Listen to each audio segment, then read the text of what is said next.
I'd like to call this meeting of the Internal Services Committee to order. And the first item is the Pledge of Allegiance. I pledge allegiance to the flag of the United States of America and to the republic for which it stands, one nation, under God, indivisible, with liberty and justice for all.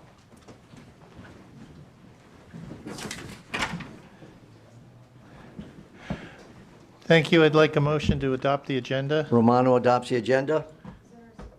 Thank you. Commissioners Romano and Zinner adopted and seconded to adopt the agenda. Any discussion? Hearing none, please vote.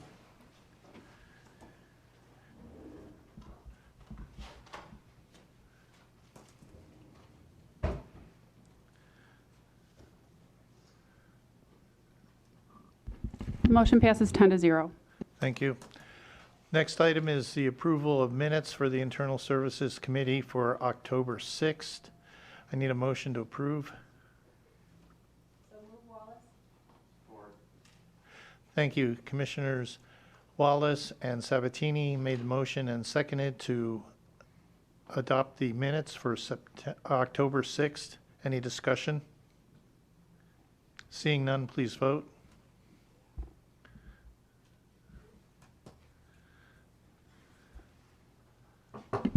Motion passes 10-0. Thank you. Item 5 is public participation. This is the first opportunity for public participation for those who wish to speak for a maximum of 3 minutes on any item on today's agenda only. There's an opportunity for public participation later in the meeting when you can speak on any subject at all. Public participation. Anyone in the public wishing to speak? Hearing and seeing none, will close public participation and move on to item 6, presentations. American Rescue Plan funds and capital projects update for 2023 through 2027. Mr. Smeagol. Good afternoon, Commissioners. Originally, I was going to be joined by Vicki Wolber to make this presentation. She's unable to join us today. I do have Mark Delden with me, Sheriff Wickersham, and John Chapka as well. For any questions that you may have that I may not be able to answer, we can always circle back with questions you may have that we may not be able to answer, but are more appropriate for Vicki. So with that, we thought that it would be a good idea to, again, come before the board and remind everyone of our ARP money and what our intended priorities for that money, how that all fits in with the capital plan for the next 5 years, and talk a little bit of how that all ties in with the general fund balance. So you'll see here you have a slide here with 2 graphs on it. I'll concentrate on the right-hand side. Fund balance. And that sounds like a fair amount of money, but it really, if you break it down a little bit, it really isn't as much as you may think on its surface.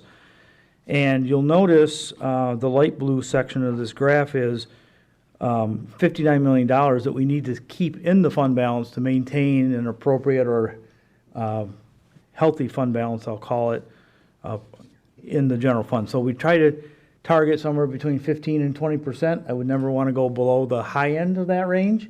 So to maintain a 20% fund balance, we need $59 million. That leaves $41 million to be available to fund other projects. And if you look at the capital plan in its totality, we need about $166 million of general fund balance over the next 5 years, or general fund funding, if you will. We have about $46 million built into our forecast every year, $9 to $10 million of annual contributions to the capital plan, leaves about $120 million. We have 40, call it that. So we're looking at to do everything on the list. That may not happen, but if we do everything that's on the list and they're all critical needs, we'll need to come up with roughly $80 million over the next 5 years. It could be future surpluses, it could be bond proceeds, it could be scaling back on projects. There's a combination of things, but the point of, that I'm trying to make is, the $100 million doesn't go quite as far as you think it might on its surface. So, it's really kind of the end of my comments. If you have any questions. Thank you, Steve, for explaining the funding behind it. And I read Mr. Shapka's opinion. So my question is not related to the funding, but my biggest concern, as you mentioned, is that this particular project wouldn't be qualified under the ARPA federal requirements. And you can dress it however you want to. And I know you are the county's attorney and you're hired to, fight on our behalf and to ensure that we're doing everything correctly down to the T. But frankly, I'm not convinced that this project would be eligible. And if you can make the case for that, I'd be willing to consider it. So that's the number one thing. Number two, it seems like such a huge amount of our ARPA funding that's going towards this intake center. And, I appreciate you being here and reminding us about this project, but I feel like this has been just a one-way conversation, and you guys can let me know if I'm wrong or not. Thank you, Chair. Commissioner Matusik. Thank you, Mr. Chair. Steve, when we started the discussion about ARPA money, it was Public Works, central intake with the jail, and rethinking social services and the Verculen building and all of that. Have we dropped that third? Well, what's happened is we now think that through cost escalation on the jail project, by the time we get to the point of going to bid with construction documents, there's going to be some price increases to the $130 million mark. So that project hasn't dropped off the radar. There's just not enough ARP funding to put into that project. Because so it's no longer part of the vision for the ARP correct. funding? That's correct. Okay. Thank you, Mr. Chair. Commissioner Zinner. Thank you, Chair. So shortly, you'll be wanting us to vote on this money. And there's been no diagrams of what your expectation is. I haven't seen any. Do you have anything to? We'll be coming back to you in the springtime, some early February, March, with some documents and probably going out for schematic design. We need design services Yeah. on some of that. Mm-hmm. Well, that's a lot of money to put out without having some idea of what a physical structure is being planned. Well, again, you have to put out the money up front to get the design, to know how much it's going to cost at the end of the day, so to speak. So we do that routinely with projects. Yeah. Ask for dollars to get through for architectural engineering, design, that sort of thing.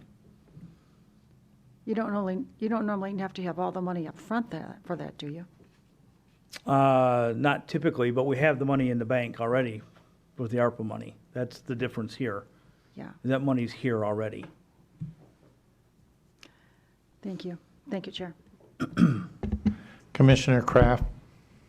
Thank you, Mr. Chair. Steve, on the graphs that you provided and the attachment of the capital improvement plan summary, in the graphs you say it's rounded up to the nearest million, so it makes it a clean, Yeah, 170 and all that it's easier stuff. talking round millions. So in the attached capital improvement plan summary, you also have the ARPA funds at 170 million, but in our budget books that were provided to us, it's like 169, 750. What's the real number? Because that's like a $240,000 difference. It's $169,738,000. Okay, so that's- I'm rounding up for ease of discussion. Sure, I'm just double checking because it in the attached page You're here. correct. It's it about was- 241,000 less. I'm just, Okay. again, for ease of discussion. Okay, thank you, Steve. And then I guess just for commissioners' purposes, from the community mental health side of things, Vicki and I have had numerous conversations about this, and my major concern was making sure all the partners were at the table. I know we have the exec's office, we have the sheriff and corp counsel here in the room today, but CMH also is a major part of this project, and they have been there, from what I understand, almost every step of the way. So that feedback has been being brought by the And then CMH community team. corrections as well. And community corrections as well with Barb, yes. And so I just want to, they're not here today. Our CEO is hunting, but they do have a seat at the table. I just wanted the commissioners to be aware of that. Thank you, Steve. Thank you. Thank you, Mr. Chair. Commissioner Romano. Thank you, Chair. Mr. Schmiegel, I'm sure you answer all these money questions easily, most of them. You mentioned the fact that we need the 120 million, we have 40 million, we need 80 million over the next 5 years, which breaks down approximately $16 million a year. In this downturn economy, where are we going to get $16 million to supplement that 80 million in the next 5 years? I mean, is this a wish, or should we be setting aside more money now that we have in lieu of what may come? Just a question. I think we should be setting aside as much money as we can, but we do need to maintain a healthy fund balance or an appropriate fund balance in the general fund. I mean, it's there if we do need to draw down on it further, but again, we need it through some means, either future surpluses, bond proceeds, which in a higher interest rate environment may or may not be really advantageous, but if we need to do that, we may have to look at that. We may have to look at scaling back projects. Where did the $40 million come from? It's the difference between what the 100 million is in the fund balance and what we need to maintain an appropriate fund balance. It's just the difference. That's just the difference of It's the 40 out of, million. we could move $40 million from the general fund into, say, the capital improvement fund today. And we Okay. would still have a fund balance that's appropriate. Without us losing our rating. Right. Okay. Thank you, Chair. Commissioner Kleinfeld. Thank you, Chair. I think it's always been real important that we reevaluate how we handle prisoners and things with the jail. We had looming a while back this whole need for a brand new jail. Is that laid to rest, that we will not have to worry about that for, say, 10 years? I would call and ask the sheriff to. Good afternoon, Commissioners. Will you have to worry about that into the future? Yes. Yes. Obviously, you know, this project here that we're moving forward with is some of the high priority issues that we're having at the jail as it relates to mental health, substance abuse, intake, pretrial services, doing diverting, all of that. We were able to come up with a new intake center, medical and mental health facility that fit within the budget. You know, we've also looked at adding a floor to it for general population. You know, we have $170 million that, whether you believe or not, we're able to use. This is a one-time opportunity to take a shot at fixing the current jail. So would that tie into a new jail in the future? Well, because the last thing we want to do is spend this kind of money. Correct. And then, I mean, I won't have to worry about it, but Well, yeah. And I don't think I will either, but here is, you know, this would set us up for, this facility would be able to house about 320 prisoners. And again, these are all the prisoners that have the medical, the mental health, the substance abuse issues, that we could properly supervise them and provide those services to them and looking to divert people. We would keep the tower open. Everything else would come down. The tower is currently, can hold 900 inmates, so we would have time into the future that I believe the sheriffs to follow me would hopefully take a look at it. And after the demolition is possibly coming back and looking at putting up a new facility. You're spending $5-10 million to keep the tower operating as things are falling apart. So I think this board at some point, you know, with this project here, it's a great start. We have ability to get this project done without asking taxpayers to increase their taxes. So, but to say this is going to be the fix for the next 30, 40 years, no. so, okay, so that is still looming. And with respect to this project, I've been concerned over last year and possibly this budget year about the number of positions the board is okaying for the county, and I'm concerned about what kind of strain it's going to put on the budget. What percentage of, how big would you have to grow the employee aspect to do everything that you're looking at? You know, right now, I couldn't give you that number. You know, I'm getting the positions that I lost back in 2020. I'm getting those back. I mean, I'm staying within my budget that this board gave me in 2020, so we're still working. I'm getting the additional correction staff. Until we look at the facility, again, we're in conceptual design. I'm ready to go to the next step and bring this in front of the board, hopefully right after the first of the year, and move to schematic design. And once we look at the facility, then we have to look at the staffing needs and see if we have enough staff to properly staff it.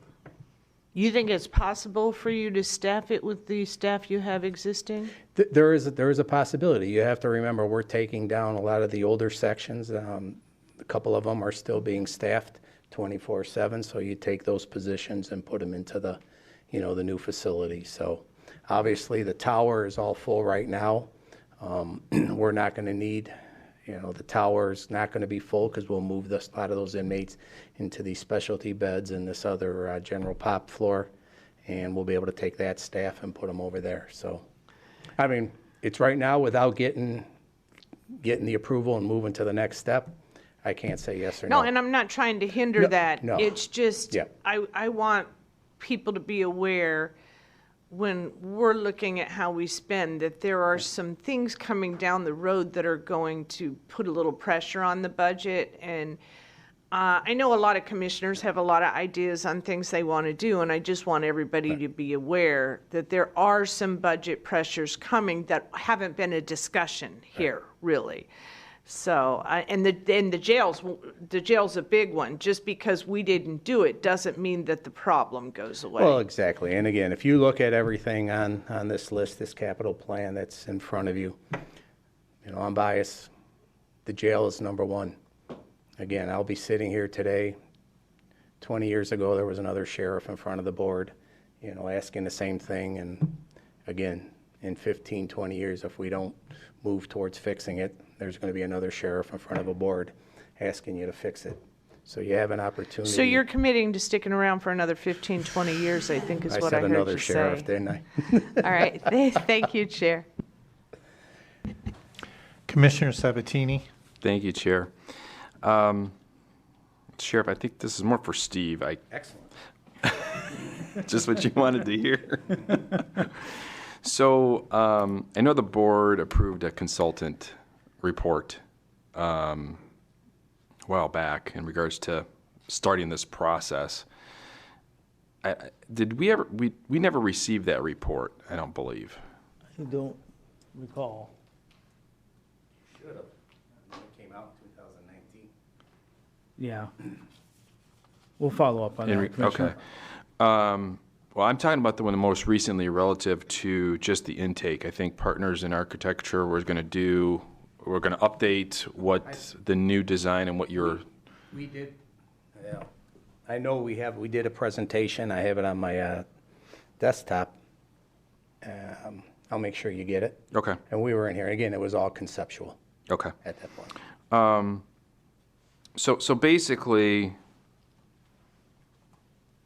based on what you want to do conceptually, you're $40 million short. Yes. Okay. And the $40 million that you're short today may be $50 million tomorrow.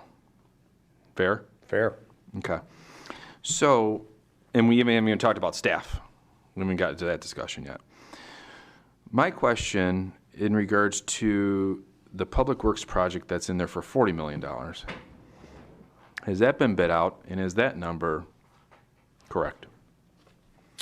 There's a multiple projects in there that Candace Miller's office is still working through in terms of bids and all that sort of thing. So that's an estimate at this point. Okay. Are those projects ready to go? Not generally. Okay. Yeah, so there's still some design work that needs to be done on some of those. So, And I anticipate those costs are going to be a lot higher based on, could be. okay. So we're just talking big numbers today, I guess, is kind of the discussion. But we don't have any hard numbers because the numbers are all over the place right now Right. based on what costs are out in the field. So I guess, Mr. Chair, what's the intent of this discussion today? Just to make us aware that we need more money to get this project done, and that's why we're all talking about this. And this is the plan going forward, but we don't really know what that number is. Right. And I'm just trying to get some and the other, clarity. The other point of clarity is that the $100 million doesn't go as far as you might think it will on its surface. Mm-hmm. We need to set some aside to have an appropriate fund balance, and then whatever's left after that is not enough to fund all the projects on the list. That's generally the purpose. I've mentioned before when we've talked about the $100 million that there's a lot of money on the capital plan. I don't know if I've really done as good of a job, I guess, of clarifying it as I am today. That's the point of today. Well, I think, we had our roads budget presentation yesterday, and, I asked some questions in regards to supply issues, and Brian's dealing with all those different types of scenarios because he's just pushing projects back because, he's had same thing that you're going through, Sheriff. You can't get the labor, can't get the help, now you can't get the materials, so it's just one thing or another. I guess we obviously have $170 million that we have to spend by a certain date, so we have a deadline that we have to figure out. How we solve that problem and how we move forward, I guess, that's for another day. So, thank you, Chair.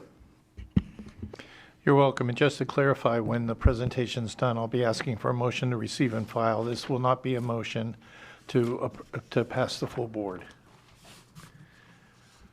Commissioner Brown. Thank you, Mr. Chairman.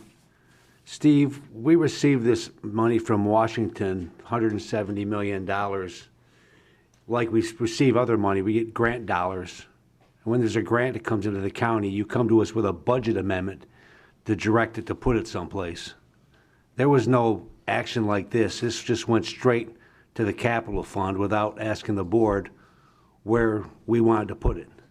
I was just curious as to how did you arrive at making that decision to put it directly into the capital fund without a budget As I've amendment? explained before, Commissioners, based on the nature of how we're going to spend the money. And that belongs right now in capital projects funds.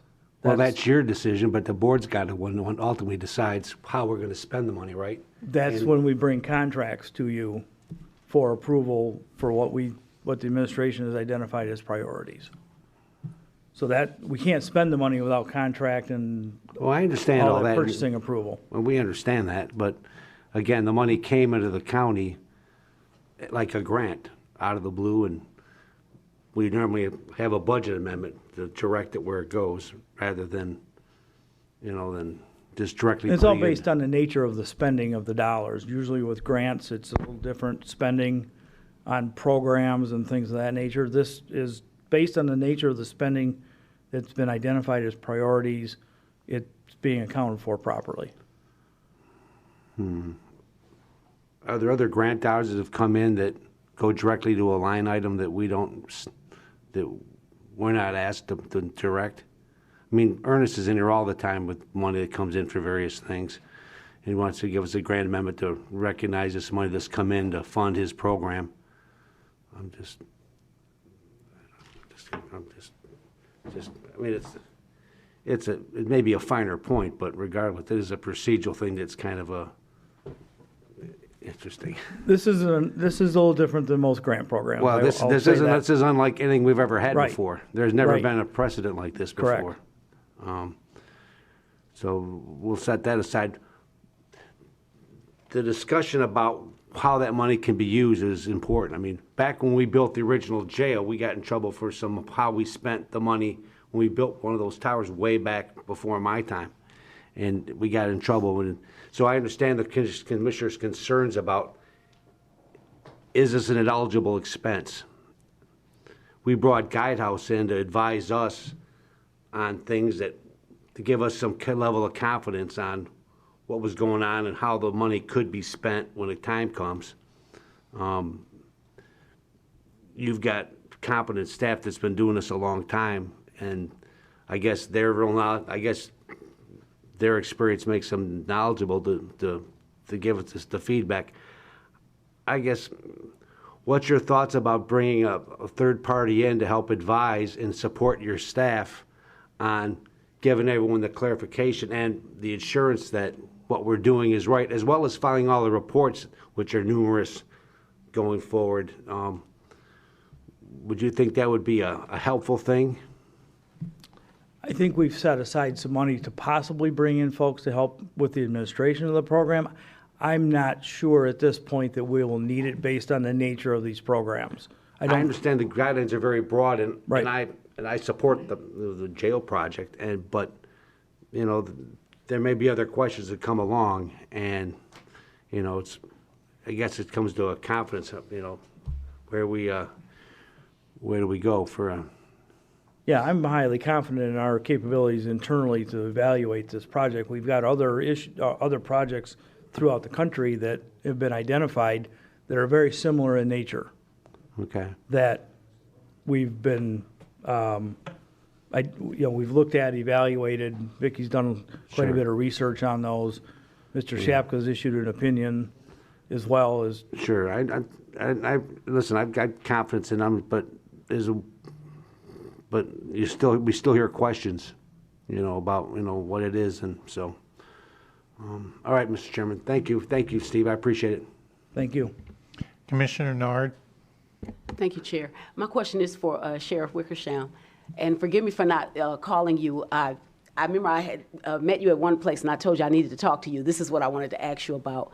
I wanted to ask about the intake building. Is this for the inmates with mental disabilities? They're going to be like long-term inmates, or is this for, or are they going to be trained to go back into the public and So with the intake and assessment, these are individuals that are arrested on the streets in Macomb County. We're the first stop for many police agencies in Macomb County. So at this point, the individual comes in and then is going to be assessed medically, the mental health status. They're going to look at charges. Community corrections will do their part. Hopefully we get the prosecutor's office involved and we get judges involved. And what we're looking at is determining, you know, what is the best course of action for this individual. Is this individual a threat to the community? Then, you know, they're going to stay with us more than 72 hours. A lot of our inmates that come in after arrest are usually out in 72 hours being bonded. So, you know, this is where we're going to try and identify those individuals. If it's a substance abuse issue and it's not a serious charge, is there treatment that we can divert them to instead of keeping them in the jail? If it's a mental health issue and a medication issue, is there somewhere we can divert them? So that's really what the key of this assessment center is everybody coming to one spot, being assessed, providing judges at arraignment with good factual information that they can make decisions on whether the individual, you know, needs to stay in jail, what type of bond, or, you know, can they go out on bond and make sure the community will be safe. Yeah, that's what was one of my concerns. And then is there like an age group, like say for instance you get someone that's 18 and they may have a mental issue, and then you got them in there with somebody that's in their 40s and 50s with that, are they going to be in there with them, or would they move them to someplace separate? No, when they're 18, they're adults. Before it was 17. Okay. Again, with the facility, if it's a mental health issue and whether it's medication or a suicide watch, you know, they could all be in the same area being supervised. Yeah, okay. That was my main concern, because I'm a firm believer that someone suffering from mental health does not belong in regular jail. You know, they need, you know, if they can get help, I think that's probably best for them. So I was just wondering about that. Thank you. Okay. Thank you. Commissioner Matusik. I think Commissioner Farrington hasn't spoken yet.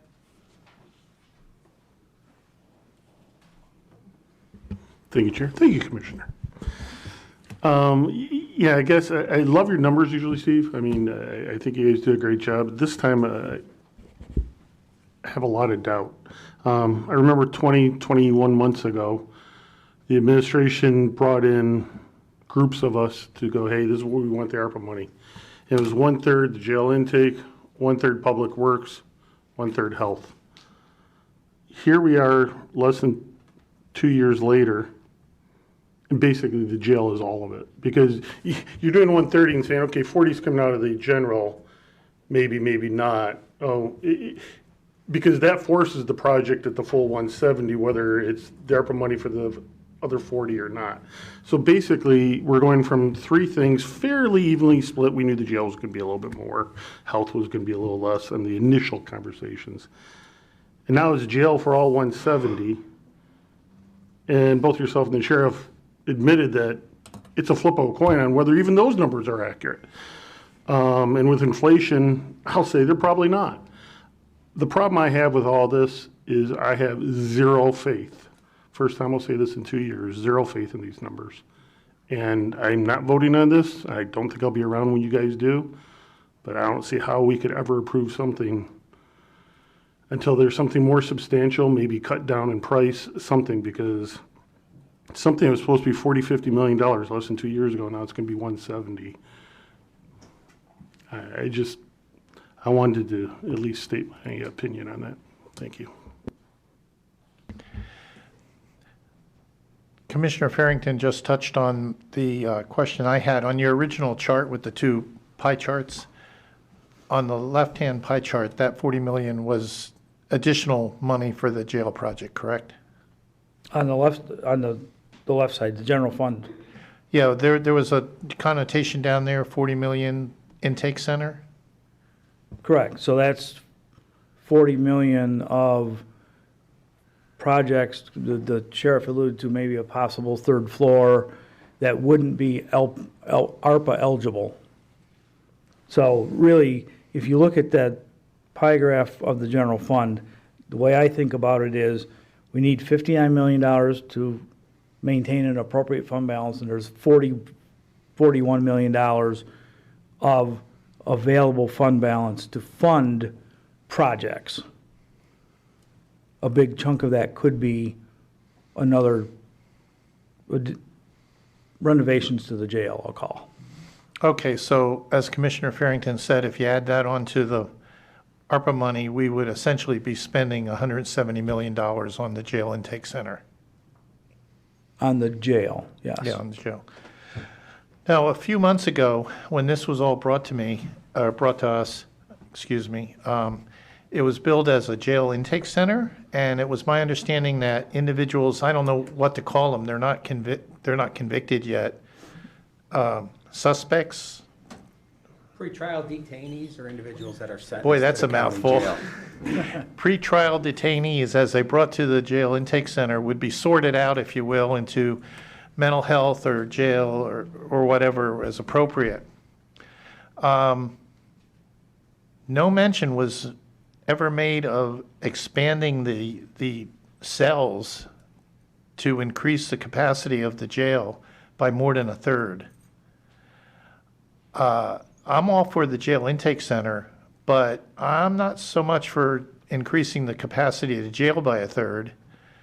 I would like to see us spend money to keep people out of the jail, and I think that's what the intake center is supposed to be doing, is it not? That is correct. But in today's environment, the people that are staying in jail are violent. Judges aren't putting them out. So today I have almost 780 individuals in custody. Most of them are either medium or high security.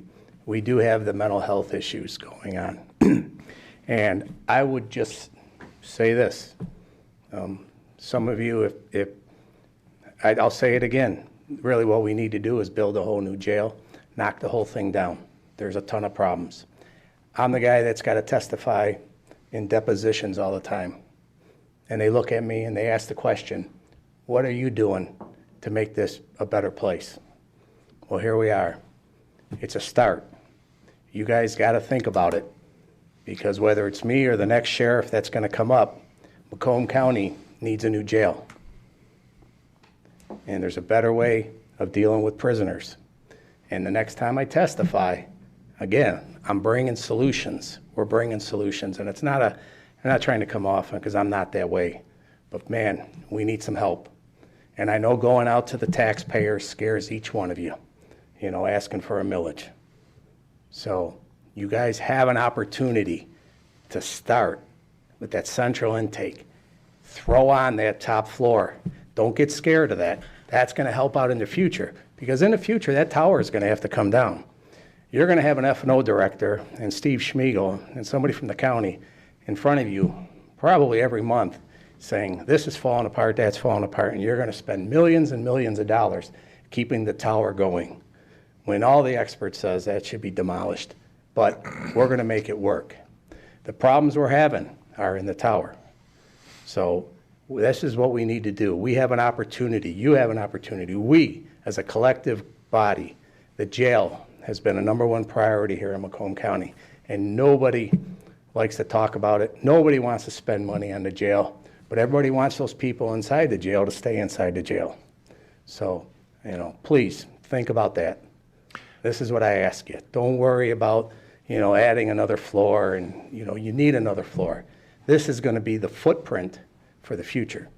Because again, in 10, 15 years, somebody's going to come in and say, let's take that tower down and let's build another, few floors, and you're going to be able to have capacity. And you'll have a jail that can last another 50, 60 years like the one I'm using today. So if I'm reading between the lines from what you just said, the original scope where the request was about a third of the ARPA money, it had no extra floors for jail cells. It was truly just an intake center. And so now that plan has morphed into an intake center / jail expansion, jail wing. No, the original plan was an intake center and a medical and mental health facility. So that was the original plan. Okay. So because we need a medical and mental health facility, those of you that have come over and seen our medical and mental health facility, you know what it's like. But that didn't include 320 cells. No, that was 208 cells. Because at this intake center, individuals are going to be staying in cells and housing areas in that intake center, because I say in 72 hours, they're probably going to bond out. So those that stay past that 72 hours are going to get classified and head upstairs into the tower. So we thought, we have this ability, and again, I don't know what the money is. I just know that there's money available, and if I could take the whole 170, I'd say, folks, let's take the whole 170 and let's call it a day. But I know we got to keep Candace happy, so give her money. If it can work, this is your opportunity, our opportunity. I just thought if we could throw on a general population floor while we're doing the construction, that gets us about 120 more beds of general population, whether I take all the women and throw them up there and consolidate them or move maximum security inmates, whatever we can do, it's that footprint that is going to get us into the future. That gets us over to 300 and some beds. You got 900. And I'm only talking out my head. Knock the tower down, you throw up another 500, 600 beds, new facility, Macomb County will be set. So that's my prediction.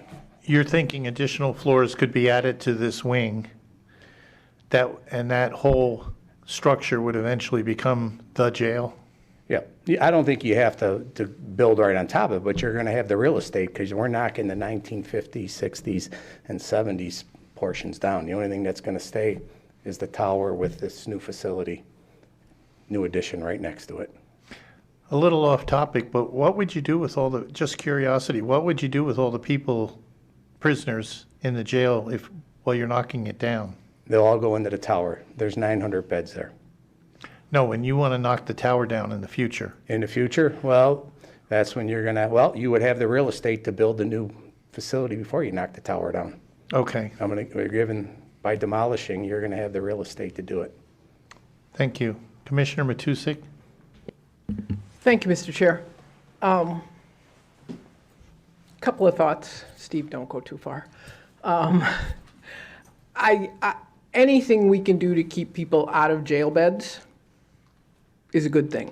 It's a good thing for the people, it's a good thing for their family, and it's a good thing for the taxpayers. So I'm generally in favor of this intake center. I am a little disappointed that the social service 1/3 has disappeared, because I think that is how we keep people out of jail in a more basic format.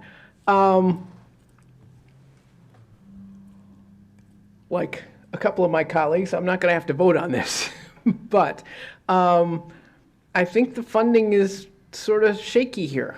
And part of it has to do with you not having designs and plans, so that we're taking a guess at how much we think this is going to cost.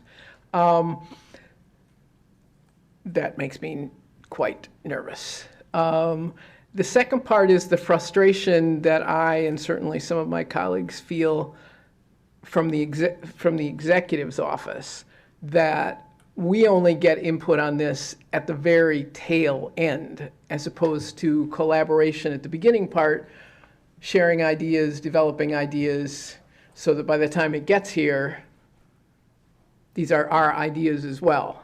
Instead, we get to vote on somebody else's final idea at the end, which at that point the pressure is on, because we've already done the study to do this and that, and that is, I think, a serious amount of frustration that many of us around the table feel.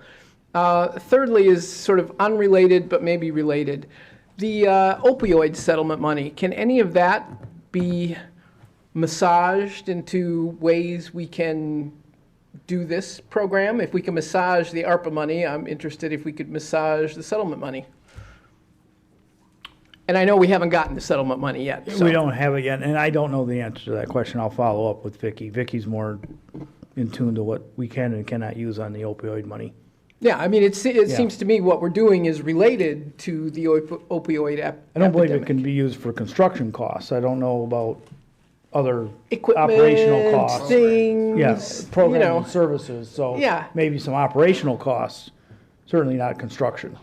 Probably not construction, but I would hazard to guess you could do equipment, equipping the building, may be able to come out of some of those funds. But it's worth exploring. You'll follow up. Yeah, it's worth exploring. Thank you, Mr. Chair. Thank you. Commissioner Kleinfeld? Obviously, as I've said, I've known that there needs to be a new jail. So I support where we're headed on this, because it's going to make it easier for the board down the road. I don't know if the board will have the guts to do what they need to do, but eventually there may come a day where a judge forces their hand. So, and with respect to the housing area, you know, if we do have to house inmates, we want to be humane about it, and we want to update where we can, and not just the inmates, for the workers in that building. I don't know if any of you have toured that building in the middle of August, but it's pretty rough sometimes. But here's my question. Here's what I'm just like, wait a second. So, Steve, is it your position that there should not have been a budget amendment? Correct, not at this point. I don't think there should be, because if we're accounting for it in the capital projects where it belongs, those are not budgeted funds.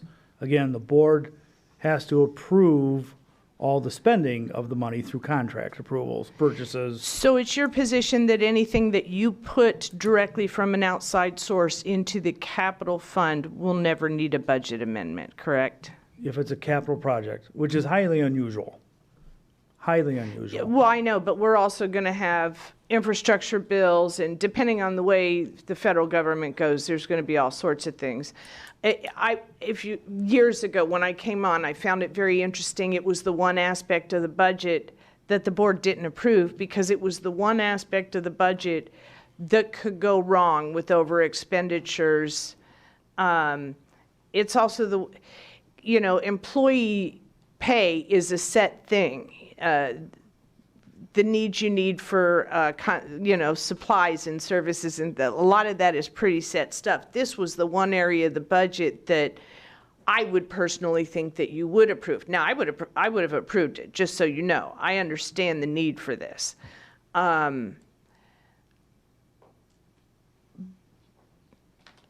the whole aspect of the board not approving that budget, do you know, that's not in ordinance, correct? Do you know where that is? Not following the question. The idea that the board does not approve that budget. Oh, in terms of capital projects? Yeah, because it That's in seems the- to me we should be That's in the approving all Uniform Budgeting budgets. and Accounting Act. Huh? It's in the Uniform Budgeting and Accounting Act, which defines the funds that are budgeted. So those funds aren't. Capital projects funds are not budgeted funds pursuant to state law. Oh, okay. That's what I was wondering. I Right. knew there General would fund, be a special revenue reason you would funds. have that position, and I just Right. didn't know what that reason was. So that might be something we might want to read so we know a little bit about it. Thank you. I appreciate that. Thank you, Chair. Commissioner Zinner. Thank you, Chair. The sheriff gave me a tour, oh, gosh, that was seems like a long time ago. Yes, so much has happened in this year. And I remember one area I looked up and I said, is the ceiling even healthy? And I came back here and I said, we shouldn't be putting any more money into that jail at all. And nobody said anything because you guys had gone through this terrible period before with the jail. And Commissioner Farrington said, I think it was in last December, you're bringing things to us at the very end of the year. And Commissioner Matusi just mentioned, stuff's coming here to us now at the last minute that we haven't heard. So it's just, I would say it's a lot more than communication problems. Thank you, Chair.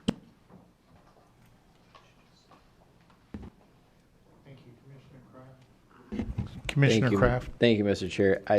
This may be a Vicky question. I honestly don't know who to address this to, but I was kind of stunned by the increase in the amount for the project. You know, as we had talked about, it was a third, and you know, obviously prices are creeping up because of materials and labor and all that stuff.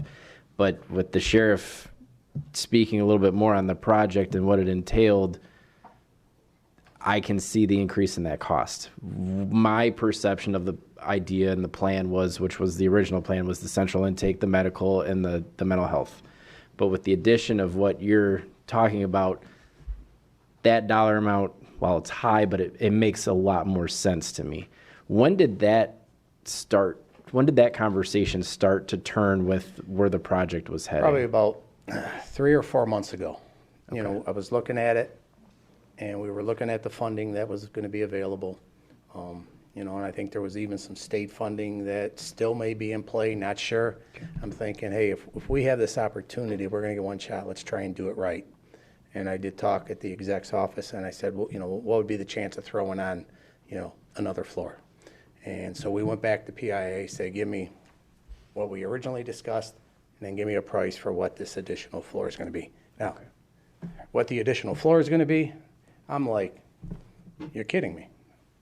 You know, And I have a that- builder's license, but I can't believe how much everything's costing as we stay right now. Right, and you saying that, and I'm glad you did bring that up, because I wasn't aware that the plan had shifted that Yeah. direction. So the pieces are starting to fit together. I'm understanding And I think it better. this is why we're here today, is really to educate you, bring you up to speed of where we're at.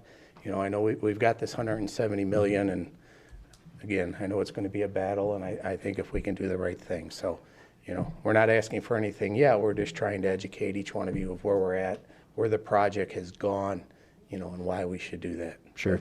Yeah. You know, I'm always hopeful that, you know, put this thing out to bid, and maybe it's not going to be that expensive, but Right. I understand this is government, so. Fair enough. Thank you, Sheriff. Thank you, Mr. Chair. Thank you. Commissioner Brown. Yeah, thank you. The sheriff just mentioned it. Our friends in Lansing were supposed to get us $25 million for the project, but all we got was, not all, we get $25 million for a health building now that's it's moved to the back burner. Maybe we could ask them if if they could scratch off the name of the project and put jail on there instead of health department building. That's still the option for lame duck. We'll see what happens. That'd be another bonus that would come into us if it's available. And if not, we'll look to our friends who have a keen understanding of the county's needs when they get to the Senate to help us in the next term. He's looking at But, so that's something to keep in mind too. I mean, there's a lot of variables. I said we're not there yet, but clearly we have to improve that jail. We have to. We have to make improvements there, and no one likes spending money, but it's a lot better than $450 million and the taxpayer asked us fund it, which would, if it even went on the ballot, it'd be hard to sell. So anyway, so we're moving in the right direction. We need more information, and we'll get it as things go on. But all it takes is money, right? Thank you, Mr. Chairman. Commissioner Farrington. Thank you, Chair. Question for you. 3-4 months ago, Sheriff, you said that, kind of came to the revelation that you're going to change the project. Was Chair Brown or Chair Van Sickle brought into those conversations? I have no idea. Probably that's usually how administration and legislation should work together if they want funding approved, is to at least be part of the discussions for input. Let's say Well, I everything think we're having goes. that discussion right now, and I think we've met and Well, brought 3 to that 4 up, months so- later. 3 to 4 months later. That's Right. ridiculous. So, if everything goes as you want planned, when would you be looking for the board to vote on this? I'm ready to go right now. I've been We hoping- don't have plans. No, no, I'm ready to move to the next step, to schematic design. Okay. And once And that we would get the come approval, I of will the be in front schematic of this designs. board, asking, and I don't want to put a dollar sign on Right. it yet, but I'm going to be asking for millions of dollars to move to schematic design. And, if we stick with the partners and architect who's done most of the work, we're looking probably at about a 4-month window for them to do schematic design. Sometime in the spring, then it would be. the Summer, we final would be vote. able to come back in front of the board, we would have diagrams, we would know the layout, we would know what staffing levels are going to be, and then we would ask for approval to put it out to bid. That's Thank you for the time frame, because Yeah. that hasn't even been discussed yet. Right. Yeah. And my concern, another concern, is the clock is ticking. We have to allocate these funds by the end of 2024. So if you all of a sudden come back in the spring and May, June for a vote, and the board goes, no, we're not spending 200 million or whatever number comes up at the time, we're going to be pushing the corner like we were with the medical examiner. Exactly. This could have been done. I don't understand why, when the idea of the intake was 20 months ago, why is it 20 months later, you're now bringing it to us, hoping that in the near term, you'll get allocated the money for the Well, I think schematics? there was the Verculen or the health department piece of this puzzle that the exec's office was working on. So I was waiting for that. So, Thank you very much for the insight. Commissioner Song. Chair, I think Commissioner Sabatini was on the list first. Commissioner Thank you. Sabatini. So we got $170 million. I think Commissioner Farrington is right. I know we had ideas to do 3 different projects. But Sheriff, I think, and we've been talking about this jail forever. Tired of talking about the jail, quite honestly, too, because we keep putting Band-Aids on it, and it's all we're doing. If this board would have approved a new jail years ago, would it still identify, or I say solve all the problems that you're currently having right now, or that you've gone through with COVID and everything that's happening with the mental aspect of this and all these other pieces that are new that you weren't thinking about years ago when you needed to build a new jail? I would say 100% yes. It would have? Yep. Okay. Yep. So looking at that price tag of $300 million would have been a pretty good bargain compared to $170 million for just this piece of it. Correct. Okay. I know you said earlier, Public Works is slotted here for $40 million too. maybe the workaround, and I'm going to say the workaround, but I think we all have to come to a conclusion as to what is the primary spend here. And if the board's not going to approve an additional 40 million or 50 million, let's just say whatever that number is, because we don't know what it is. We have deadlines. We don't want the money to not be used. But maybe with Public Works, maybe that's something that we could piece in as we go on. That way you have the exec office, they have a definite plan as to, we're moving forward with the intake, the jail. This is what we're doing. We have enough money. We have some money in the bank in case we do go over. We haven't even talked about the staffing. We're going to need some revenue there. Maybe that's the way to approach this, But I think looking at these two projects collectively right now, and I mean, Public Works has needs too, don't get me wrong, but I don't know how we can do all of this. Personally, taking $40 million out of the general fund to fund this, I'm not for that.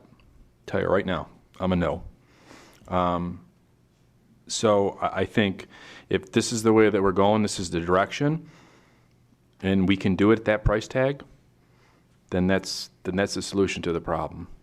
And like you said earlier, you go and testify, you talk about, exactly what's happening in that facility on a daily basis. We don't know on a daily basis what's happening in that facility. And you've been able to put all those pieces together for years. But how long can you continue to keep doing that too? So, Thank you. Thank you, Chair. I've lost track of how many people have talked how many times, so we'll just go down the list. Commissioner? Thank you, Chair. This Song? is my second round.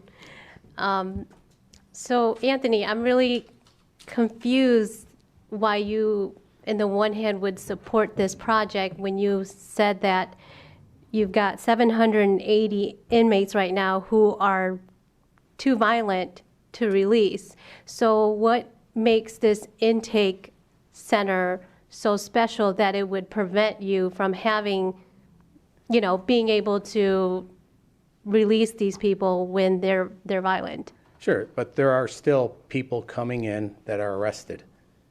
You have to assess them. Again, we have to be able to look at an individual and see what the issue is. Again, there are some crimes, they're not leaving.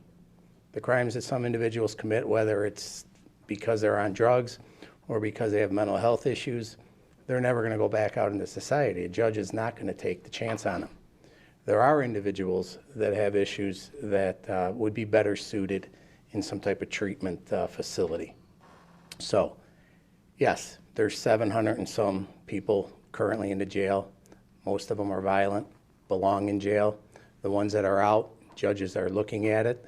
They're doing the assessment. Our community corrections does a great job of assessing these individuals and providing information to the judges and magistrates to make good decisions on who stays in the jail.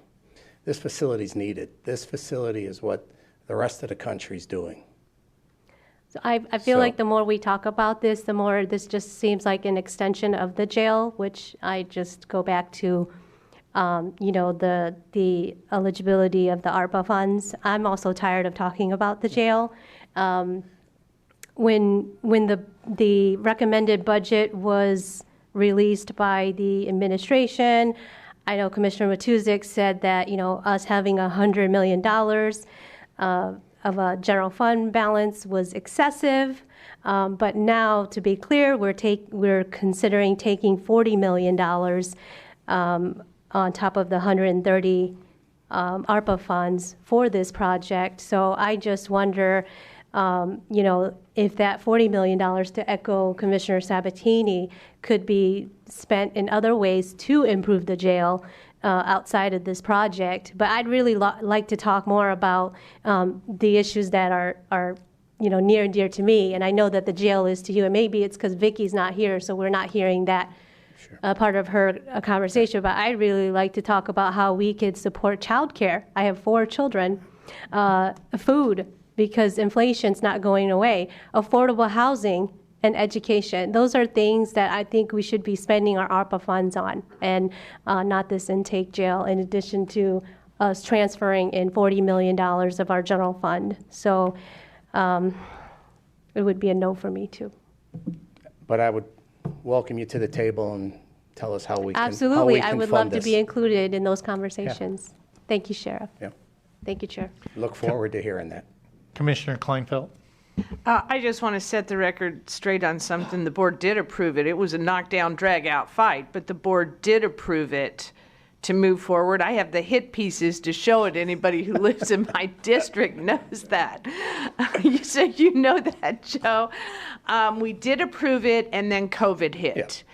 And that wiped everything out because it was such a huge unknown. We had to stop everything that we were doing.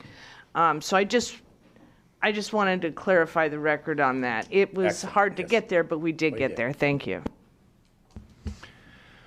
Thank you. Commissioner Hall, we haven't heard from you. Thank you, Chair, and I apologize for being late, but it was essential. When we come to a unique situation like we have now with ARPA funds, we need to realize this is one-time money. So everybody sitting around this table probably has priorities on where they would like to spend the money. Public Works has theirs, you have theirs, we got Martha Teaberry sitting in front of us. The pie is bigger than we've ever had, but it's still just one pie. So the prioritization of where the funds need to be spent, I agree. Food bank centers, health and human services, all of that needs additional funding. The chairman mentioned we're looking at opportunities, or hopefully, to get some more from our friends up in Lansing now that we have more friends, and that opportunity is still there. But the reality is, it's a prioritization. Commissioner, what did I call you? Veronica commented that one day a judge is going to hit a gavel and say, you guys are responsible for this, and now you're a multi-million-dollar payoff, which has already happened on numerous occasions, and fix the jail. So we have an opportunity here with one-time funds to correct part of the problem, not the whole problem. I remember when the number was $350 million and the Taj Mahal appeared in the front page. I know you hate that term, but that's reality. On the front page of the Macomb Daily, everybody in Roseville was throwing the papers on my front porch. That's not what we're talking about here. We're talking about a footprint. You used the term an initial step moving towards correcting the entire problem. I agree with that. I have been there. I have seen the facility. I know many people that have worked in that facility. None of them look at it like it's the Taj Mahal. And if you haven't had a chance to go look at it, go look at it. This needs to be done. It's a prioritization. We can't fix world hunger with one-time money. I've used this example before. One of my newly elected colleagues for state rep, her first bill was, let's clean up the Great Lakes. That worked real well. Fiscal analysis came back and said it was about $30 trillion. You can't fix world hunger with the amount of money we have. Is this a priority? The simple question to all of us here, is this a priority? And for me, it is. Thank you, Chair. Thank you. Commissioner Wallace. Thank you, Chair.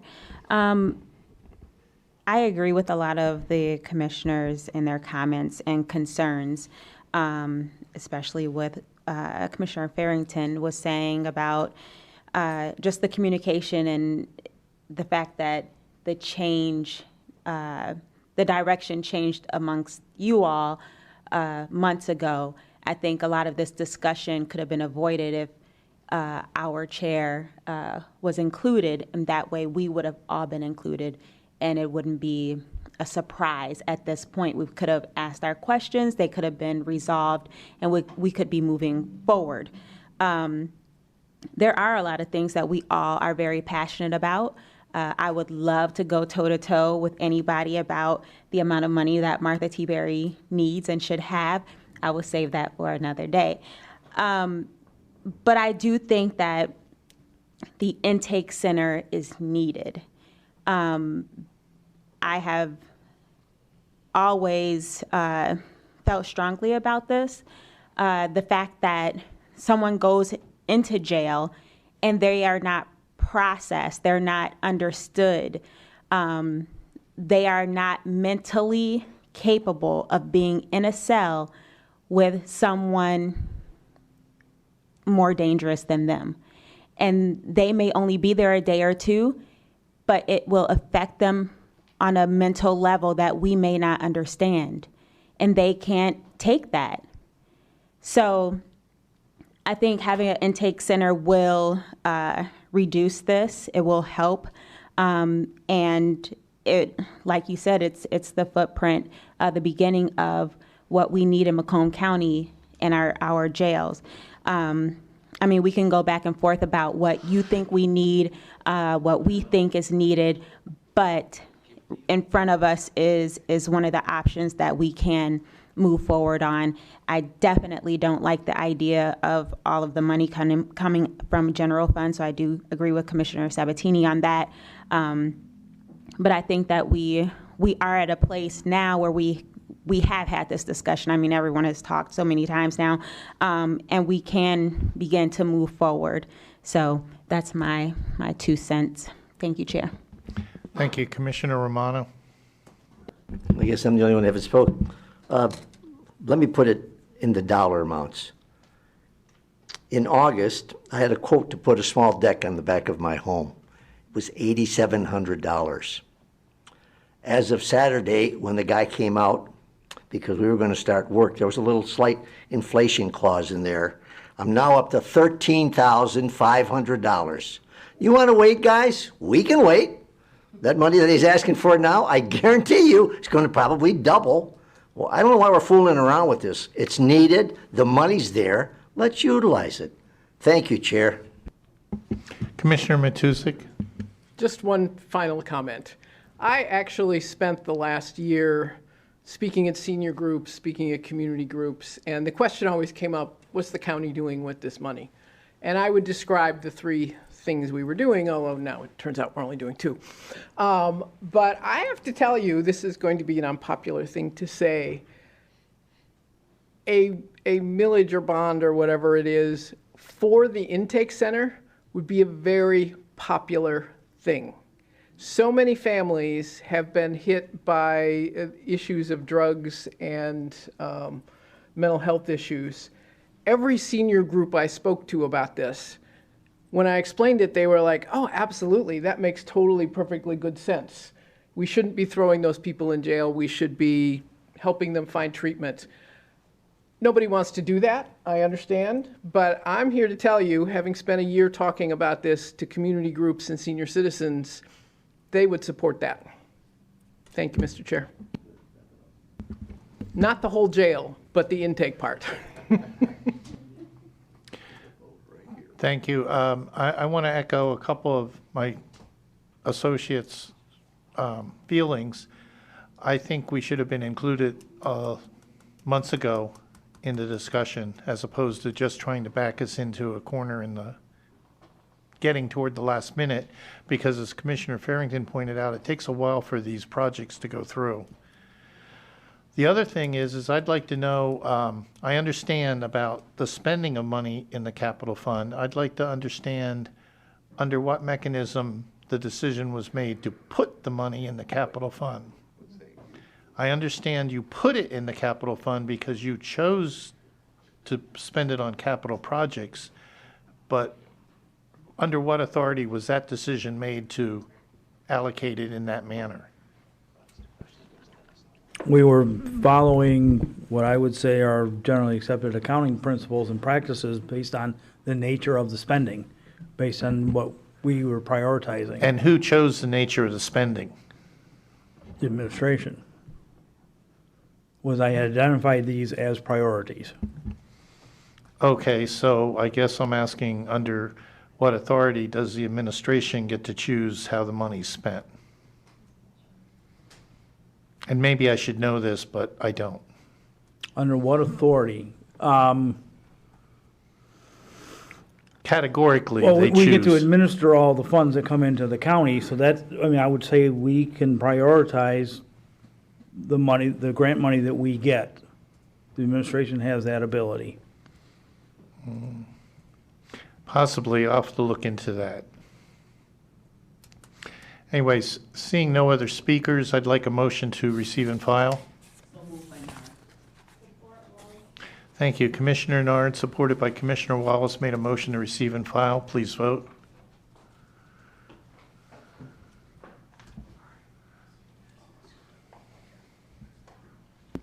Motion passes 13-0. Thank you.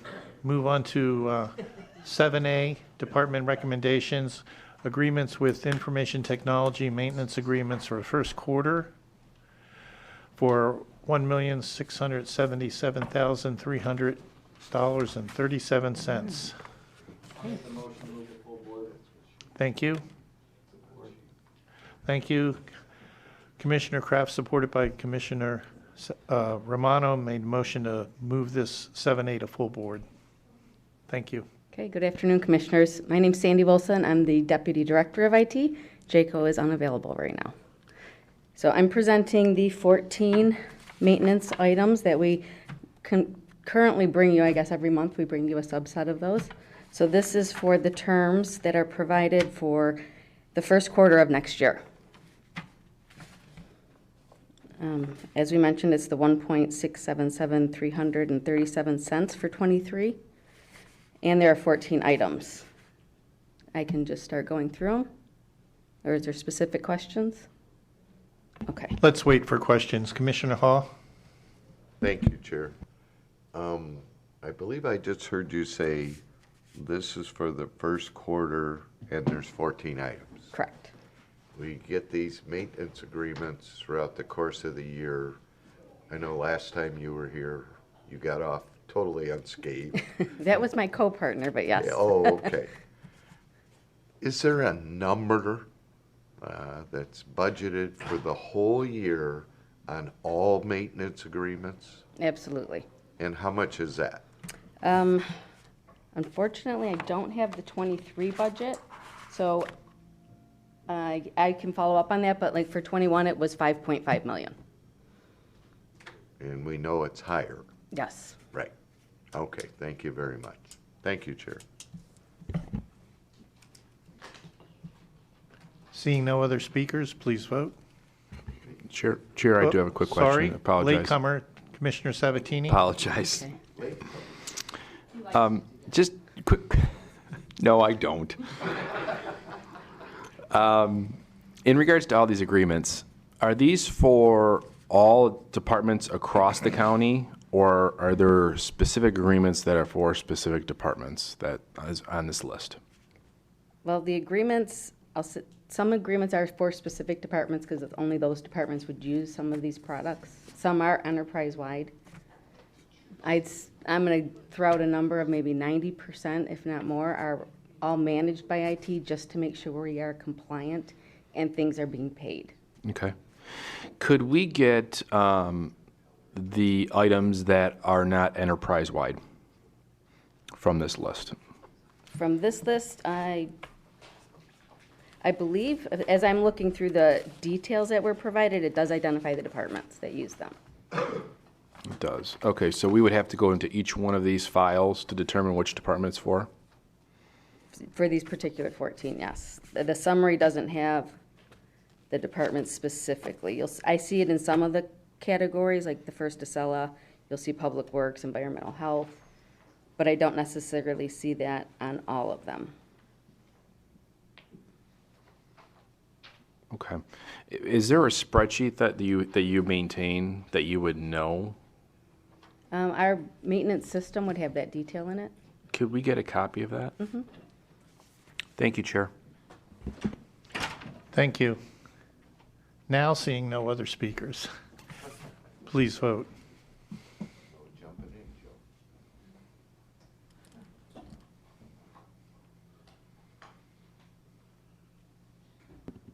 Motion passes 13-0. Thank you. Moving on to item 8A, a resolution to support county resources for school safety planning. Commissioner Nard, would you like to speak to this? Yes. This is something that I find very important. It's becoming very apparent that we need to step in and do something. I'm going to just give you a little story. One of my grandsons, when he was 2 years old, broke his leg. And my daughter called me while I was at work, and I could hear him screeching and screaming in the back. And she said, I'm on my way to urgent care, because that was the closest to her house. She got him to urgent care. I was still on the phone with her, and instead of them dealing with this child that's screaming and hollering in pain, they were calling Child Protective Services. They were trying to do find out how this happened and all of this. So I told her, I said, look, take him to Children's. So she talked to one of the doctors. They sent him over in the ambulance to Children's. When he got to Children's, I met her there. The doctor walked in, and before she said anything, she looked and said, did anybody give him anything for the pain? So she ordered morphine right away. Less than 15 seconds, he quieted it down. She was able to think about, okay, now let's find out what happened, because everybody was in a panic. I gave that story because now that we're getting all these threats at the schools and everybody's talking and everybody's upset, but they're not listening to the crying child.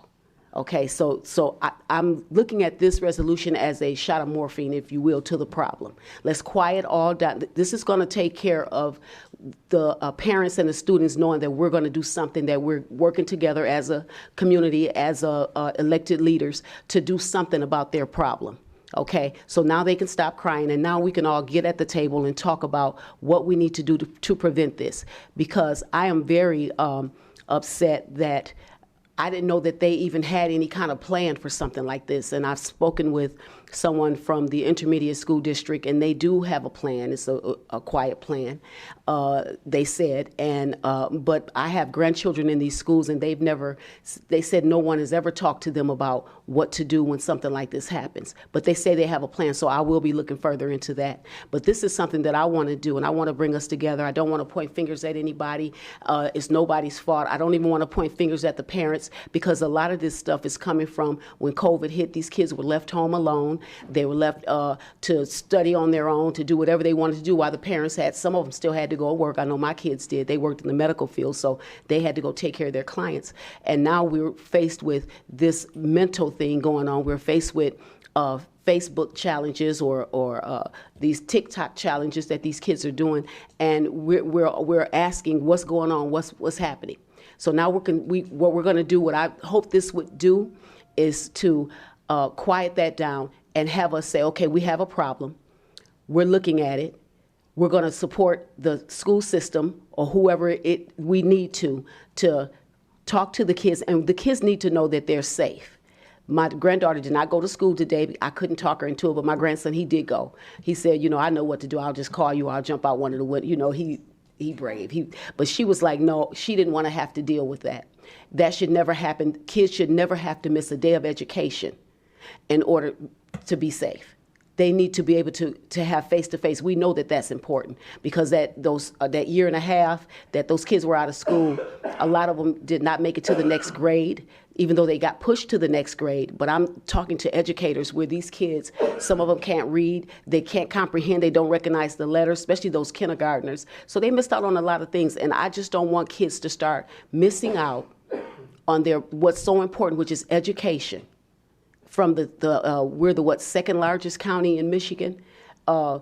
Nobody should be missing education because of some frivolous threat, whether it's live or Memorex. We want to handle it when it comes, because the first time we decide that it's frivolous and don't handle it, then something happens. Then what? Because God forbid if it's one of mine. So I'm hoping that this would satisfy the crying baby, if you will, at this time, and then let us get to the table and do a more collective thing, and letting these kids, teachers, parents know that we support them and we're here for them, and we're going to do something about this going on. And the kids need to know, the ones that are making these threats, that there are going to be consequences. We don't care who kid it is. There's going to be consequences when you make a threat like that. Or you copy and paste and do things like that and frighten hundreds of kids. Because we had several reports of this happening in schools. I think we had 2 of them even last night after that one happened. So this has to stop. And this is why I brung this forward. And I'm glad that the other women and gentlemen from these different departments agreed to work with us and do whatever we can do to make our kids feel safe. Thank you. Commissioner Kraft? Thank you, Mr. Chair. This has nothing to do with the specific wording of this resolution because I haven't had a chance to read it, which is part of my frustration. I'm frustrated with the process. I regularly check my agendas daily. I checked this morning. This wasn't on there. I come here and I sit down in my seat. It's popped up. You could have a resolution that the sky is blue and it could be 100% accurate, and I'm still be frustrated with it. Commissioner Wallace knows the same thing happens at Community Mental Health. I make it a point as chairman to give at least 24 hours or at least a notice that there's a new agenda item. So I just want to air my frustration with this and for any other items that may come before us in the future, whether it's from the administration, whether it's from our own board. Commissioners have lives outside of this job. We have other things going on in our lives, and it is only respectful to us as commissioners to take the time to look at each item on the agenda, especially when this isn't the final meeting of the month. We have a committee meeting tomorrow. We have one on Thursday. We have one on Monday. So if that could get worked on in the future, I would greatly appreciate that. Thank you, Mr. Chair. Thank you, Commissioner Hall. Thank you, Chair. Thank you, Commissioner Kraft, for that. I wanted to point out yesterday, about 6 o'clock, there was a video that came on made by Sheriff Bouchard. If you've had a chance to see it or if you haven't, look at it. That video was being broadcast in every school in Oakland County. I text our sheriff. He's willing to do such a video. I don't know if you've read, we had a student in Roseville that brought a gun to school. He was just charged with a felony at 17 years old. His whole life can be ruined by that one act of pure stupidity. So what Tony indicated to me was absolutely 100% in. He's going to make the video. His concern was whether or not the school systems would show the video, which makes no sense to me whatsoever. But I did contact our president of the school board, who is checking with legal, who is checking with the superintendent of the MISD, who is checking with the State Board of Education to see if a video can be showed. Now, I don't know if Bouchard did all that, but I watched his video last night. So I'm waiting to get responses from I don't know who on making this decision, but if I don't have something by the end of the week, I'm just going to pick the phone up and call the governor. This is the type of stuff that everybody seems to say we need to fix, and when somebody's offering an opportunity to fix a small portion, I know this doesn't fix the problem. You run into bureaucracy. So that's why I appreciate what Commissioner Graff was saying. Having experienced that all in the course of an hour and a half last night was just frustrating. So Tony's agreed, anybody wants to know, Tony's agreed to do it. Matter of fact, I even suggested we use our PR firm, or he can use Mark's or his, or it doesn't matter. It needs to be done so that individuals that are making threats into a school system know the ramifications. You would think they all would, not hardly. So Tony said he was going to do it. He's going to start on it as soon as possible. And furthermore, I don't like Oakland County outshining us on anything anyway. So thank you, Chair. Commissioner Romano. Thank you, Chair. As early as last month, there was a summit meeting in Sterling Heights with the superintendent of the Utica schools, police chief in Sterling Heights, and I believe, if memory serves me correct, because I was there, Warren Consolidated superintendent was there, and the topic of conversation again was making kids aware of the penalties involved by breaking the law or bringing not only guns, knives, anything else. So what came out of that was on a monthly basis now, when kids all gather in the auditorium for their monthly meeting or whatever they do, and the teachers are also present, our school officer makes the presentation every month. If you bring something to school so that it's hardwired into their heads, you know, kids are kids. They think it's funny to bring it to show it to their buddies. But I mean, I'm with the resolution. I don't have a problem with the resolution. My point is, it's being done right now. If maybe it's not done in your school district, something's wrong, but it's being done in the Utica school system. And as I said, the Warren Consolidated was also there. So I don't know what else can be done other than what we're doing, and it's nice that I saw that video from Sheriff Bouchard, and he wasn't putting any bones about it. This kid's going to be charged. But the point being, again, he's charged. Put it on TV, put it in the schools, let the kids know this is not a laughing matter. And I think you have to, again, hardwire it into their heads, because kids are going to be kids. That's all I got, Chair. Thank you. Thank you, Commissioner Zinner. Thank you, Chair. I believe that in Macomb County, there have been teenagers who have made threats. It's been on the news, I'm pretty sure. And our Sheriff Wickersham, has been very strict about it, and he's been very blatant about it. They've dealt with it severely. I don't remember exactly what they've done, but it's not taken lightly. And so I agree with this. I don't know that we can't just ourselves call our own superintendents of the school districts where we live ourselves and see, you know, will you let this happen? Can I be of assistance? Something like that. I mean, we're right there. We might be able to do that.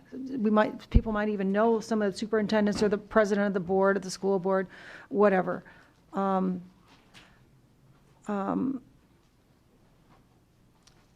agree on these two. When these things show up like this, I wish there would have been a text. I've gotten frustrated also. I think this is a great idea, Commissioner Nard. Your proclamation and tribute resolution, I'm sorry. I hope that if this, however this pans out, that for the school districts, there are schools that that may have already instituted plans.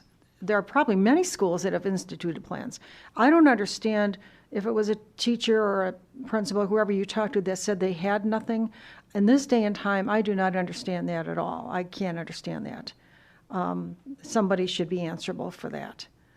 But I think there are some schools that, or many schools, that already have a plan.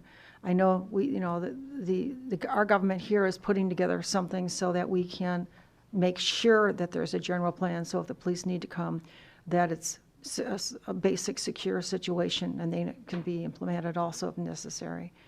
So I think parents, everybody's busy, and I think parents need to take some time, check the emails, talk to the kids, explain things that are going on, because they think their kid will never do this.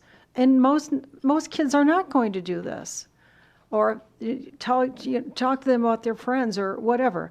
But I think parents need to, and aunts and uncles, the friends of these kids, they need to tell each other, this is a definite situation that they may hear about, and they need to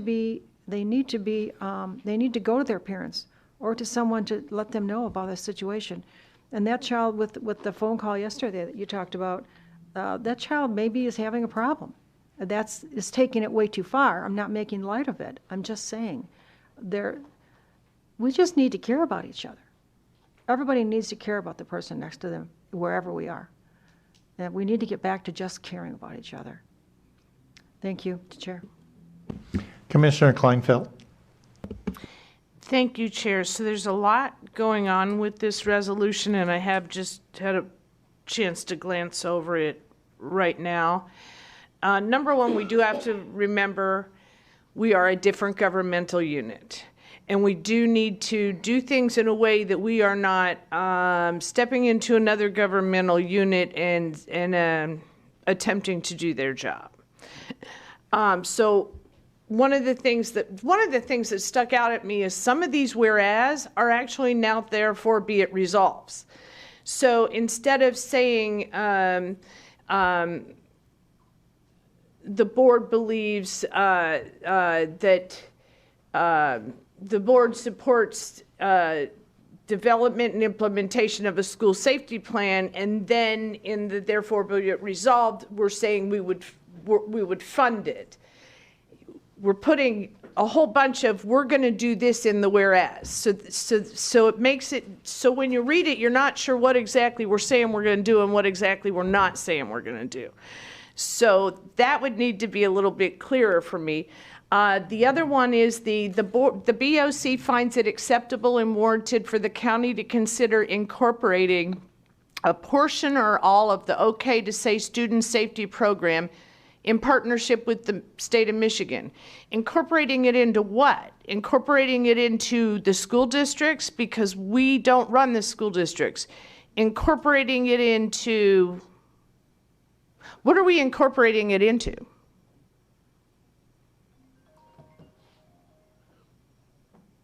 If we're going to implement something, if we're going to incorporate something, we have to incorporate it into something. Does anybody know what we're incorporating it into? I can speak to that. Okay. Point of order. The resolution that I brought forth was a little different than what's on here now. Okay. It was something completely different. That line should have been taken out. Okay. And I want to apologize to Mr. Kraft. I wasn't trying to, hit you guys with something, and not acknowledge anything. I went to the powers that be. I went to Don Brown. I talked to Mark Hackle. I talked to the director of the schools, and I even talked to Van Sickle to ask if this could be done. And I even wanted to know if any of the, I was willing to allow other commissioners. I think the more of us that are on here, the better, just so that we speak as one voice, that we see this, we hear this, and we want to have it taken care of.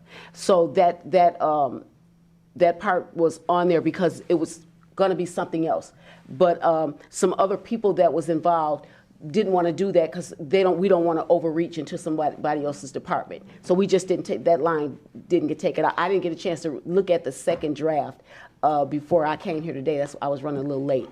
Okay. And I would have, let Crystal know about that. And the reason I bring some of these things up is it uses the word resources, and I think it's talking about the departments as opposed to the funding. But the overall gist of this is almost like we're going to supply funding. So then we get into a tricky area. If we're just asking those folks to collaborate, if they're all willing to collaborate, I don't know that the board needs to tell them to collaborate on these sorts of things. But I find it to be a very commendable thing. I want you to know that. I worry there's been a lot of discussion about things that individual board members want to accomplish, and I start worrying about, is this a county function? Is this not a county function? Because this pool of money isn't necessarily ours, right? To spend the way we want. I've had a commissioner in the past ask me before, can we use this to give to businesses to offset the cost of their taxes? There are things we can and things we can't do with our money. And that's not to say that that was your intention. It's just one of the things I want to bring up to the board moving forward when we want to exercise our ability to do things. So I am all in favor of them working together. As you're talking to them, have they indicated that they haven't been working together?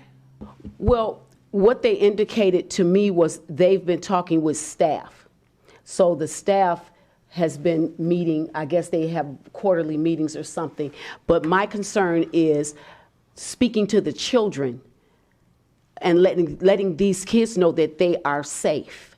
I mean, because we can train ourselves, But if the people that we're training, that we're protecting, don't know that we are doing these things and that they are protected, they need to hear that. They need to see the faces of the people that are going to do something about a threat that comes into their school. They need to see their sheriff in their school saying, this is what's going to happen if you guys make this threat. The prosecutor needs to say, this is what I'm going to do if you make this threat. You know, and right, me as a board member, but it has to be the administrators that allows them in to speak to the kids. We can't just gather up the kids away from the school and have those conversations. Well, we will get ourselves into hot water. Right, but if you look at it, I went to the charter, section 10-8 says that we do have, we can use funding for that. We can do that. That's why I quoted that. I don't know if that was in the resolution. I didn't get a chance to look at it again, but it should. Right, if you're working through the schools. Right. And it that's talks about funding for the implementation of a school safety plan, and I'm just going to bet that every school in this district has a school safety plan. They should. So it's just how we go about doing the things that we do. We're just saying we're going to support their safety plan. We're going to support them if Point there's of order, something they Chair. need. I believe So, Commissioner that's what that's Kleinfeld still saying. has the floor. Yeah, we should get back But she to was addressing sort me, of so. meeting decorum. Whoever has the floor speaks, and then we'll So, pass it on. right, so the implementation of a school safety plan, I would think, would be funded through the school district, but I'm not sure. We may be able to fund it as well.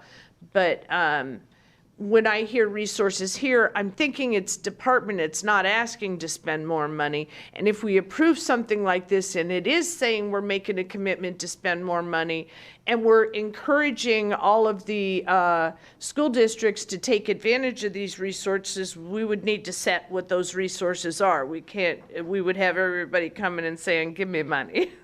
So I agree with the philosophy that you're espousing. The way that it's worded, I just have some concerns with, and I'll just, thank you. Possibly spending more resources might be for the officers or the personnel from the county to go in and assist or with the plan or modify, or it isn't necessarily giving them money. It could be just in the support role. Anyway, Commissioner Zong. Thank you, Chair. Commissioner Nard, thank you so much for sharing that story about your grandson. I think this is a very important topic.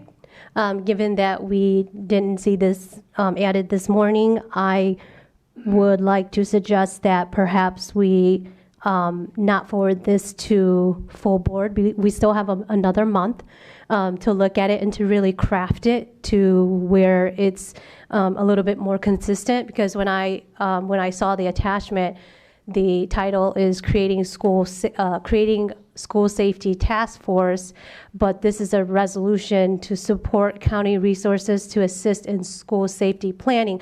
So I'm not sure which it is, and if there is a whereas that shouldn't be here, I think we need to either amend it before we forward it, or we need to take a closer look at this and really spend the time to do a resolution that we will be happy with, because it sounds like this is a very important topic. It's very close, near and dear to me too. Frankly, I'm really tired of thoughts and prayers. I appreciate this gesture, but I don't want to make false promises. Here, even it says that we'll consider additional funding requests, and that we encourage each local school board to contact the county to take advantage of these resources. We just heard from the administration about transferring $40 million to this intake project, and so any money that we are going to allocate or make promises that we might fund, I think we need to look at our budget before we start adding to it. And I think you mentioned that yesterday, Commissioner Hall, about these amendments that we're doing. I think that parents should be held responsible for any child that brings in a gun. And I really commend what Oakland County is doing with the Oxford tragedy. We have a senator-elect here, and I'm going to be the first to say that I think it's going to be really important when the new legislature comes in that we have some very common sense gun laws. I don't believe that anyone should have semi-automatic rifles. I think that we should expand background checks, and we have to have safe storage. So I would implore you, Madam Senator-elect, to take my call for help, because again, I'm sick and tired of thoughts and prayers. I have 3 children in elementary school. I send them to school every day, and I don't want to be one of those parents, and we shouldn't be.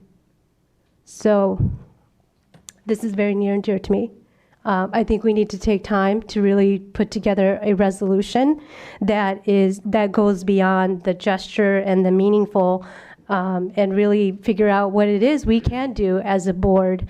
If it is, giving additional funding, because if we adopt this resolution, I will print it out and take it to my school, and I will implore them to come before the board to seek resources to protect my children.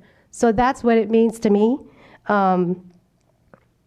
So I think that we need to really consider the impact that we have with this resolution.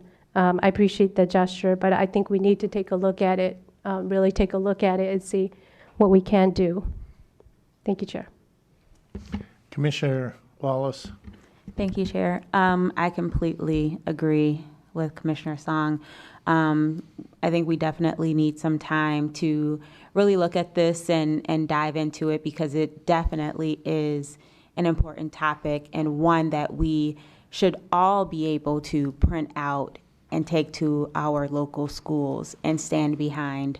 So I do agree that we need to kind of look at this and make sure the wording is right, especially when we are stating what other departments should be doing or what they will be doing. I know that we had an incident before school at Mount Clemens a couple months ago. It wasn't inside of the school, but it was out, like right outside the school. Kids were walking to school, and a lady had a hatchet, and she went after a guy, and just kind of in the middle of the street, started just attacking him. Many of our kids, like I said, were walking to school because we are a big walking district, and they didn't know what to do. When you get to school, kids are running. And my first thing, being on the mental health board, I'm calling Dave, like, okay, so what does the mental health board do? Like, what is our part? And he let me know that the MISD is the one that steps in. So we're saying, like, all of these groups will work together, but all of those groups have already worked together to come up with a plan that the MISD holds. And when there's an incident in a school, they're supposed to call the MISD because they hold the plan and they are the ones to put the plan in action. So it's best for us to know their process, because I don't want to say, if there's an incident, you absolutely call the mental health department and they will get you therapists and things like that. And they're going to say, let me get you in contact with the MISD because they are the ones that help you and they are the ones that move forward with this part of the process. So I like I said, this is so important. I would love to be able to read through this along with all of us so that we can all sign this and print out and take to our local schools and stand behind it. So that's all. Thank you.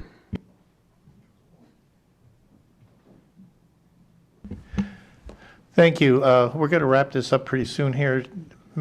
Commissioner Matusik, have you spoken already?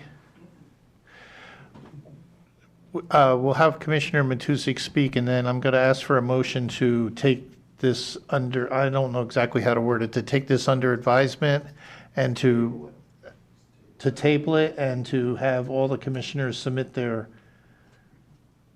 proposed thoughts, suggestions, changes to the board staff.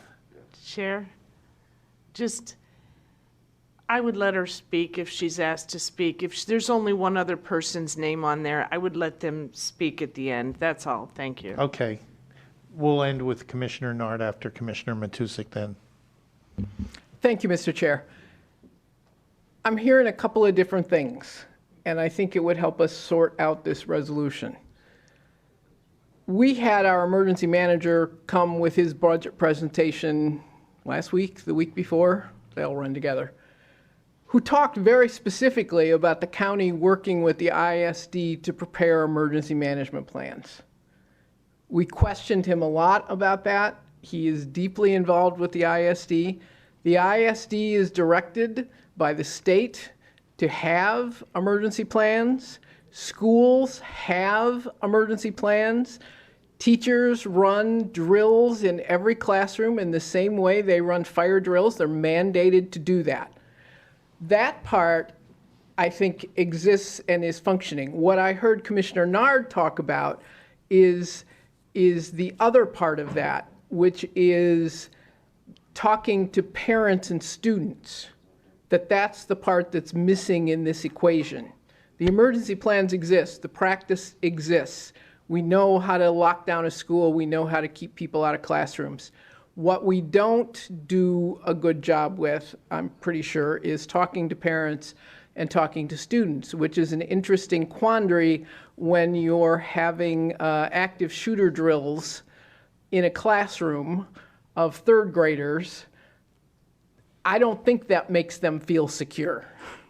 They know what to do, and that's a good thing, but that's not getting at making students and parents feel secure.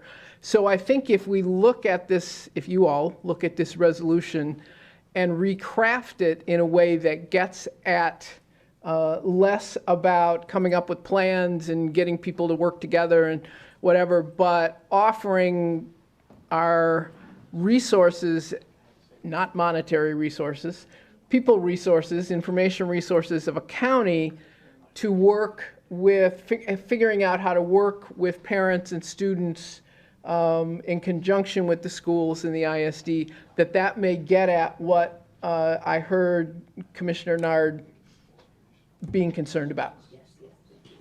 Thank you, Mr. Chair. Thank you, Commissioner Nard. Thank you. You know, I hear everyone, I hear what you're saying, and that's a draft, so I would welcome anybody that wants to work on the language to make sure that it's, you know, feasible for everybody. I just want to give you one more, you know, I hear everybody saying that we have a plan in place. There's a young student in one of my schools, I talked with her parents. The young lady got punched in her face. The kids bullied her and filmed it, put it on social media. She went to the principal. She talked to the people that she should have talked to, so to her parents, and they told her, well, if it happens again, then we'll see. That shouldn't be happening either. I have children that tell me they see at least 2 or 3 fights in the lunchroom every day. Do we hear about this on the news? We don't hear about it. So that's why I'm bringing this up. And I know that people are saying they have these plans and they have this, they have that. But these are the types of things that are happening. I've been quiet about it. There's some more I can give you. So I'm hoping that we all take this seriously and that we work on it. You know, I was not trying to step on anybody's toes. I do want us to work together as a board. We've always worked well together. And whatever help and assistance that you could offer to smooth this resolution out, I would like for us to do that. And whoever would like to go on there as well, that's fine too. Thank you. Thank you. I want to put one last comment on here. I'm sure you all probably saw the email in your inbox. Thank you. I'm sure you probably all saw the email a couple weeks ago from the county executive where he was sponsoring a showing of the movie. I believe it's named It's Happening Right Here. Well, this movie was about human trafficking. I don't know how many went. My wife and I did go. It is outrageous how much the kids do that the parents don't know about. It is totally eye-opening. I have to believe that somebody bringing a weapon to a school also sort of fits into that same category where the parents wouldn't know about it necessarily. Now, I'm not making excuses for the parents, but where I'm going is maybe part of the solution is to try to train the parents or get their attention to be a little more attentive to some warning signs or something. Just wanted to throw that out. Anyway, Commissioner Haw has agreed to host this on the Government Oversight Committee meeting next month on December 8th, so we would ask that all the comments be back by 1 week ahead of that, by December 1st.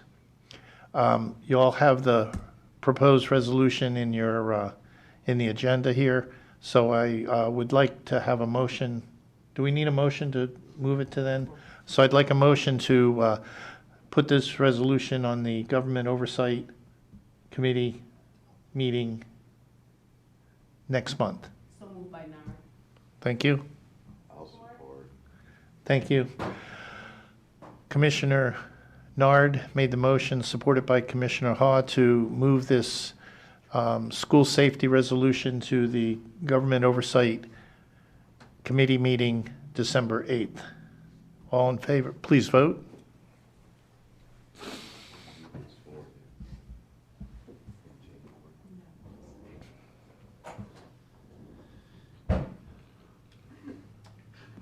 Motion passes 13-0.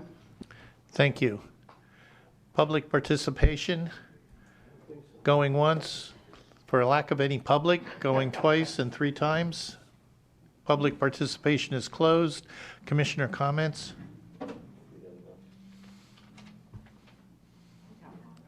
Commissioner Kleinfeld. Well, I'm off to a good start.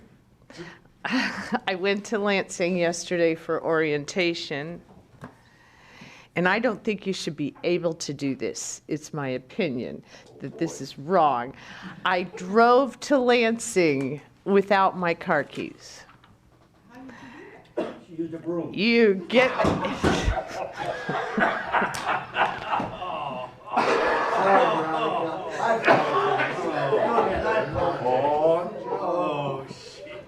That's my last comment. It was a decorated one, though. Actually, I I want started to the vehicle, and admonish Commissioner Romano for that remark because he did not have the floor. May that be stricken from the record. I started the car and I moved out of the driveway and I pulled it over to let my husband out, and then I went back into the house to get my coffee that was on the counter. I realized I hadn't put creamer in it and I set my keys down. Now, to me, that the car should have locked, but in any event, whether it locked or it didn't lock, you should not be able to drive without a set of keys. Because that tells me anybody could have gotten into that car and driven wherever they wanted without a set of keys, without breaking anything. I unfortunately drove all the way to Lansing and had to call my husband and say, "Hi, honey, I need you to bring me a set of keys." And he did. He drove all the way out to Lansing and he said, "Is there anything else you would like, honey?" So I'm going to try not to do that again. I'm hoping this is the one and only time I got it out of my system. I just thought you guys might enjoy that story. It's a Chevy Malibu. Oh, you can press the button to shut it off, but then it notifies you, you can't try to turn it back on, and it says no key fob detected, and you're just like, oh. So anyway, that's all I have. Commissioner Matusik. After that story. I know at some point we had an update that the new systems here is going to be installed in December. I'm very happy to hear that, and I am also really hopeful that the two-way public participation is part of that. Thank you. We'll bring you in on that, Julie, when that happens. Thank you. You'll be the first one. I'm going to call in and make a public comment.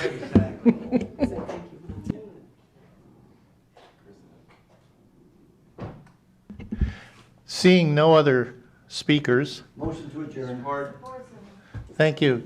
Commissioner Romano, supported by Commissioner Zinner, to adjourn. Please vote. Do I sound like fire? Veronica, what are we going to do without you, huh? I don't know. I think I'm going to leave my brooms behind. Do great things for us in Lansing, huh? Motion passes 13-0. Thank you. Have a good evening.